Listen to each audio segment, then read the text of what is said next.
What is the average Social Security benefit for Gen Xers going to be?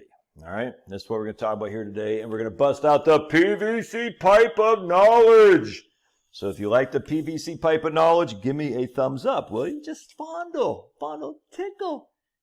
Give it a smooch, that like button down there. Have you done it? Huh? All right, so just going back to my diatribe I did last night about some YouTubers saying how the Gen X is doomed. Doomed, I tell you. I wanted to dive into a little bit even deeper and talk about we're going to actually talk about the median Social Security benefit. Median just means 50% of the people has more, 50% of the people have less. You use averages because that's what people understand, but in actuality, we're going to use a median here. So just, you're clickbaiting. Well, you're trying to get a bigger audience for sure. And no one knows what median is, but they do know averages. All right, so what we're going to do first and foremost, so we're going to look, remember, Social Security. Let me just briefly explain how this works. Social Security looks at your top 35 years of indexed earnings. Indexed earnings. Indexed with the average wage increase, AWI, not with COLAs, but average wage increase. So the money you made in 1995 is increased based on the increase in the AWI, average wage index, to give you a number for today. All right. So if you made $22,000 in 1995, that's what 30 years of AWI increases. It'll pay you the equivalent of what that $22,000 is in today's dollars. Hope that makes sense. It should make sense. Basically, it's inflated for the AWI, average wage index, which historically has been about 50 basis points higher than COLA. All right, so we like the AWI. It's a good place. So you take those numbers, all right, your top 35 years of indexed earnings, which means the money you made when you're a private Joe Snuffy in the infantry in 1988, 1989, when you're doing dishes in 1986 when you're still in high school, that's me, it goes away because we take your top 35 years. All right, so what we do is we take your top 30, well, actually, I'm going to go to the next point. So we're going to take your top 35 years of a median, right? I mean, again, of your average wage index increasing for your indexed earnings. All right, so I'm going to show you right here. What is the median income before tax income of Gen X? And you can see for the people 45 to 54, it's about, was that 92,000, and the people 55 to 64, it's about 82,000. All right, so that's a median before tax income of basically Gen Xers. I know some of those, there's about 4 years of people who are older than Gen Xers, and that's actually bringing down the wages a little bit, but we're still going to use that, and we're going to basically split the difference and said the median Gen X income is $85,000. All right, that's median. 50% of the people have more, 50% of the people have less. All right, that's what the median means. So then what we do is we take our top 35 years, and we're just going to say, because we're in our higher earning years at this stage, I mean, if you're 45 years old, you still got another 15 years of labor. Hard to imagine your income drops. So we're going to say, hey, at the end of the day, we got to take our top 35 years of indexed earnings. We're just going to assume it's 85,000, today's dollars. Why? Yeah, because some of these people are 50 years old. They still got another 10 to 15 years of labor ahead of them. They're probably going to make more money in the future, but they also made less money in the past. So we're just going to level this out, even Steven. That's fine. People, look, you're always going to have negative Nellies. Well, I'm only making $30,000 a year. We're using the median. 50% of people have more, 50% of the people have less. And we're indexing these based on the average wage index. So we take our top 35 years, and we're just going to assume it's 85,000, which is the median before tax income today. All right.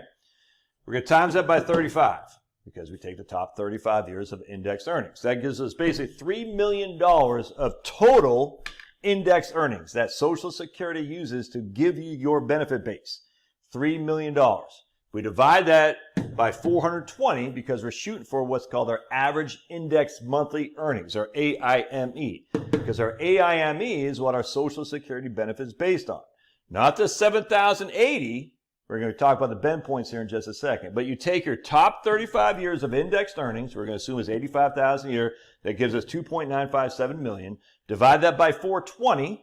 To give us our average index monthly earnings. That's our monthly benefit we'll get from Social Security. And that gives us 7,080 is our average index monthly earnings, our AIME. All right. So we take our AIME, we bring it over here. But now Social Security pays you as a progressive amount. The more money you make, the less money you get from Social Security in terms of replacing your income. So in this case, the first 12, this is in 2025 bend points. The first 1226, yeah, sorry my hair isn't combed or anything, I'm shaved. Haven't even brushed my chops either. What a mess, Josh. Don't you know you should be more formal like all the other financial YouTubers? Get your suit and tie and you look all fancy and have all your designations behind you. I don't want to do any of that. I never want to do any of that. I said, I'm sick of all that. I used to do that, not on YouTube, but I used to do that when I was freaking at work. I got my suit and tie because I'm a suit and tie guy. I got all my qualifications, all these stuff. I don't want to do that anymore. All right, don't subscribe. It's okay. By the way, have you subscribed? Only 50% of my viewers are subscribed. Why not? All you got to do is hit the button. It takes 2 seconds. If you never watch me again, that's fine. Just hit the little button. Boink, subscribe. All right, so anyway, we take our bend points. We have 3 bend points. The first 1226 of your AIME, you'll get 90% of that as a Social Security benefit. All right, so we take 7,080. We take the first 1226 and we times that by 90%, which means our first $1,226 of our AIME will give us $1,100 of income for Social Security. Our next, up to $7,391, we get basically a third of that. So from 1227 to 7,391, that gives us 5,900. So we take this 7,080, subtract by 1226, and that leaves us 5,953. All right, 5,953 is what we get in our second bend point. Times that by 0.32, and we get 1,904 of that. Now, we don't have any above the 7,391, so we don't get anything in the third bend point. And the third bend point is only 15% anyway. So in this case, we take 1,103, that's our first bend point, plus our second bend point of 1,904, and we get our Social Security benefit of $3,008, $3,008. All right, so that's basically $36,000 a year. You're like, but Josh, my income was $85,000 a year. I'm only getting $36,000 now. Yeah. All right, so we take our $36,000, just put it over here, divided by the 85. All right, so $36,000 divided by 85, and basically our replacement rate for Social Security, 36 divided by 85, that's 42%. Spot on to where Social Security is intended to be, 42%. Well, not intended necessarily, but that's spot on where we would think it would be, 42%. But, here's another issue here. We're going to go over here and show you right capital. We're going to go to Diane Sample. All right. So Diane Sample has got a salary of $80,000. All right. Now she's making $85,000 a year. She's a single taxpayer. She's paid income tax and FICA of $15,000, and she's saving 10% a year of her income. So of that $85,000, $23,674 is out the door. So she's only actually netting $61,000. All right. So she's getting $36,000 from Social Security, but that's before tax, before FICA, and before savings. But she's netting, what did I say, 61. So 36 divided by 61. Interesting, is it not? Yes, sir, it is. 36 divided by 61. And now, all of a sudden, she has a replacement rate of 59%. 59%. All right, interesting. So let's think about this too. Let's say Diane also had, let's say, a $2,500 mortgage. $2,500 a month. We'll just use that for a mortgage. And we'll just say of that, $500 a month is escrow. So $2,000 a month is for her principal and interest. All right, so $24,000 a month of the $84,000.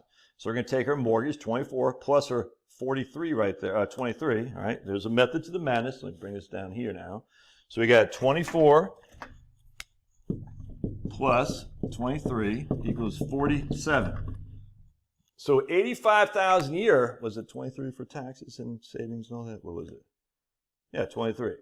So her mortgage plus her taxes and her 401k equals 47%, $47,000 of her $85,000 she was making. So we take her trusty calculator. All right, watch this. Take her trusty calculator, and that's 47 divided by 85. So 55% of her income was going towards mortgage, taxes, and 401k savings. All right, so now we have no more taxes, because when you're living on Social Security only, you don't pay taxes. We have no more mortgage, assuming her mortgage is paid off, and her property and her income tax and FICA are gone. All right, so now $85,000, just erase this here. That's her, that was her gross, minus the 47. How much is she actually living on? How much is she actually living on? $85,000 minus the 47, 38,000. How much is her Social Security? 36,000 bucks. So Social Security in this case, she's living on 38,000. So she's get 36 divided by 38. In this case, once her mortgage is paid off, Social Security is now giving her, what do we say here? 36 divided by 38. A 95% replacement. 95%. Interesting, is it not? Can you see that? Once the mortgage, taxes, and all that's paid off. Now, this assumes she works her full retirement age. Let's just say she quits. She quits when the mortgage is paid off. We'll say the mortgage was, for simplicity, we're going to say the mortgage will be paid off in 3 years. So we're going to have her goals. We're going to have her retiring at, how old did I have her? Hold on a second. I got to figure out how old I had her. I had her at 55. Yeah, so we'll have her retiring, we'll just say at 60 for giggles here. We're going to say her goals retiring at 60. All right, blink. So now her Social Security will be reduced. Why? Because she's not working until her full retirement age. Social Security, the benefit the statement you get assumes you work until your full retirement age.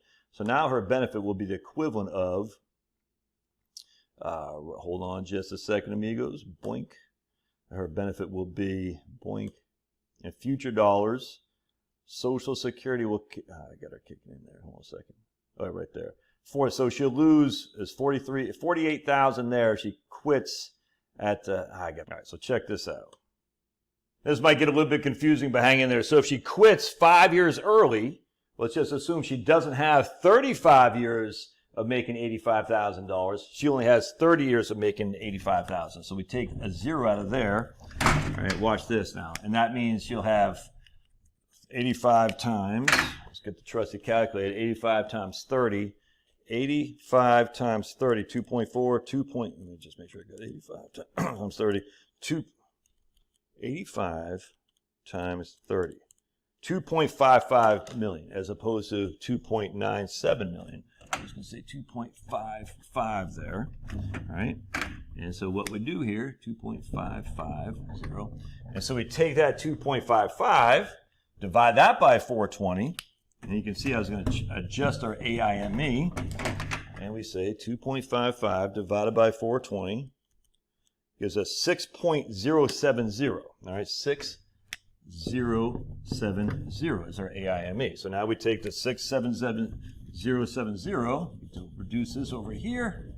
This is actually a pretty easy calculation that I can figure out. And we know that her first bend point, she'll still qualify with the entirety of it. It's her second bend point that she has to adjust. Excuse me, I keep coughing. I got a frog in my throat. 6.070. All right, that won't be 5953. That will be boink, boink, boink, boink, boink. Won't be, so 6.070 minus 5, let's see, hold on a second. Yeah, so, okay, 6.070, oops, I won't say 6.070 minus 12227. 4843 times 0.32. So her next bend point will be 1549 as opposed to what it was before. 1549. Right. Oh, yeah, right. Hold on a second. Let's make sure I got that right. Hang tight for just a second. All right. So her second bend point will be 4843 times that by 0.32 times 0.32, 1549.